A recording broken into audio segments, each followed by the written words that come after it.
What's up guys, Jonny May here, and today I want to teach you how to play blues if you're playing in a band, if you have a bass player, how do you play the chords? And a lot of students, if they're playing in a band, they'll play a blues shuffle like this. And this is a great solo piano approach, but if you're playing with a band, you already have a bass player, you want to stay out of the bass player's range, and you want to play more mid-range chords. So today I'm going to teach you these very cool sounding chords. They're called quartal voicings. And I'm also going to teach you this cool chromatic trick,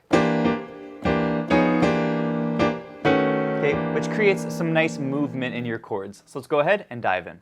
All right, so what we want to do is we want to first make sure you understand the chords for a 12-bar blues.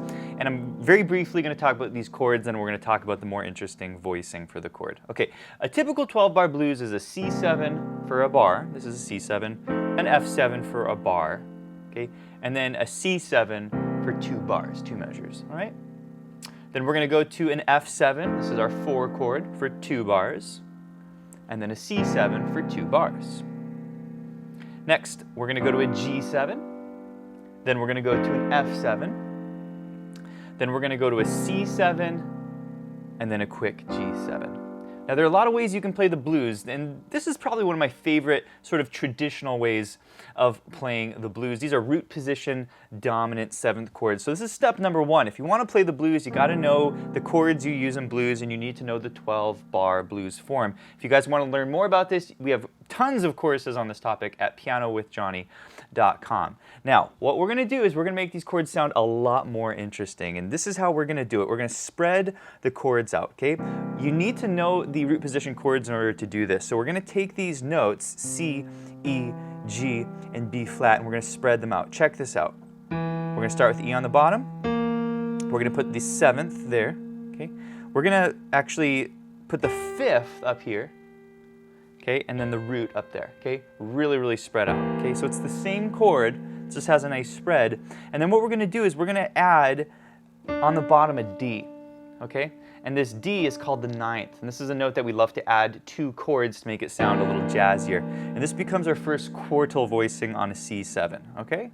So you can grab a nice C on the bottom there, hop up to this C7 chord. It actually sounds really, really cool, okay? And I want you to memorize this. This is called a quartal voicing, and it's built primarily in 4th intervals, okay? It does have a 3rd interval there, but it has a nice kind of spread out jazzy sound, okay? That's chord number 1. There are 2 more chords that you need to know. Chord number 2 is an F7 chord, okay, and it looks like that, okay? And this is a really nice spread out F7. Again, if you went back to your F7 chord, which we play like that, we're going to take these notes and spread them out. And the way I'd like you to think about this is first, put the 7 on the bottom, the 3rd, okay? Then we're going to put the C on top, okay? And then we're going to do something kind of cool here. Instead of using an F, we're going to substitute it for the 9th, the G. And then we're going to add this D here, okay? Ooh, it sounds really nice. This is called the 13, and this is a note that we love to add as well whenever we're playing, chords that we want to sound jazzy or bluesy. We like to add this color, okay? In case you don't know what the 13 is, root, 3rd, 5th, 7, 9, 11, 13, okay? So the D is the 13, all right? So that's where that chord comes from. It's technically called an F13 chord. And it's really nice because you don't have to move your right hand between these 2 chords, all right? So memorize this one. This is your F7. You can grab a, nice bassy F on the bottom and grab that super nice. The final chord you need to know is a G7 chord. We're going to use a quartal voicing. And by the way, if you guys are enjoying this video, please give it a thumbs up. And if you're new to the channel, be sure to hit the subscribe button for more videos just like this. But the G7, this is going to be our last one. Check this one out. This is really nice. This is a quartal voicing on a G7. And basically what I'm doing is I'm taking that G7 chord and I'm spreading it out. Again, I've got the 3rd, I've got the 7th, and I've got the 5th. And then up here I've got what are my chord extensions, okay? And these are the colored notes that we add to the chord. This is the 13 and the 9, okay, of a G7 chord, okay? So that's our G7. It's really, really nice. You can grab a root on the bottom and grab this chord. Now, if you guys want to learn more about quartal voicings, we have a ton of courses on this topic, and again, we have a ton of blues courses. So if you're new to this, you want a deeper dive, you can check them out at pianowithjohnny.com. But guys, those are your 3 chords, C7, F7, and G7. And what I would do is just practice transitioning between these 3 chords There's your C7, your F7, and then your G7 chords. And then what you want to do is you want to actually play it with a blues backing track. Okay, so what we're going to do is we're going to play with a little backing track here. It's a 12-bar blues, and what we're going to do is sort of jam on these chords. And go ahead and try playing with me, and make sure you follow the chords here in the lesson sheet music. Okay, here we go.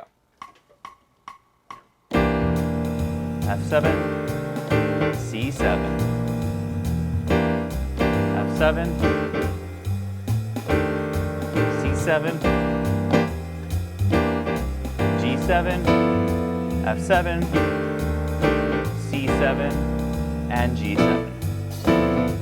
All right, we're going to go ahead and pause there. And notice all of the rhythms that I'm using, and this is something I encourage you to do if you want to play blues and if you want to comp or accompany other musicians in a band. You want to explore a lot of different rhythms as you play this. By the way, this backing track is downloadable at pianowithjonny.com. I'll put a link to that in the description. Also, you can download and print this lesson sheet music, and you can also change the key with our smart sheet music. You can put it in any one of the 12 keys, and that way you can learn your blues quartal voicings in any one of the 12 keys, which is super awesome.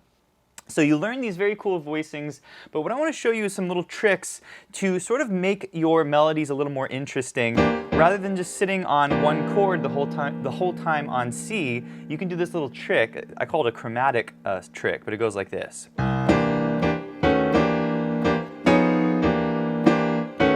Okay, and here's the basic idea. And when we're sitting on a chord like a C7, okay, you don't have to stay in this position. You can actually drop down a little half step to B like this, okay, and then I come back up to my C like this. You can also go up a half step on your C chord and then back down, okay? So I'm not changing the chord, like the band is still playing a C7, but while they're playing a C7, I'm going, okay? And so you can sort of maneuver between these two positions. Okay, but again, the chord from the band isn't changing, you're changing, and you get some nice rub with your chords, okay? Same thing for your F7s. If I'm on an F7 chord, okay, I can drop it a half step like that, and then come back up to my F7 chord. I can also go the opposite direction. I can go up. See what I did there? It's just a chromatic up and down. Okay, and you can go either direction, you can go up and down, it doesn't matter. If you wanted to do this on the G chord, that's going to be down here. Okay, that's a super cool sound. Basically, I'm just taking it up a half step and then down. You can also go down a half step. Super nice. And then basically that's it, okay? So let's go ahead and play with this backing track, and now I'm going to use this chromatic idea to create some little melodies. And think of that top note as a melody note, kind of a counter melody as your band is playing whatever melody they're playing. Okay, here we go with the backing track.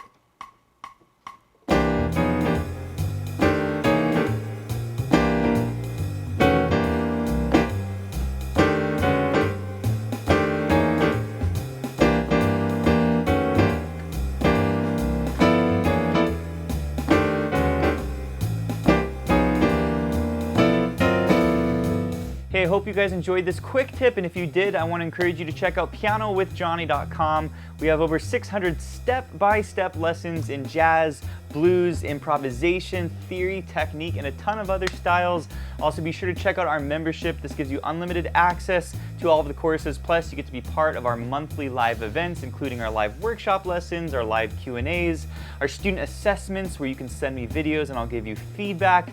We have weekly challenges for our members, and we have a ton of fun. So go check out pianowithjonny.com, and I'll see you guys in the next one.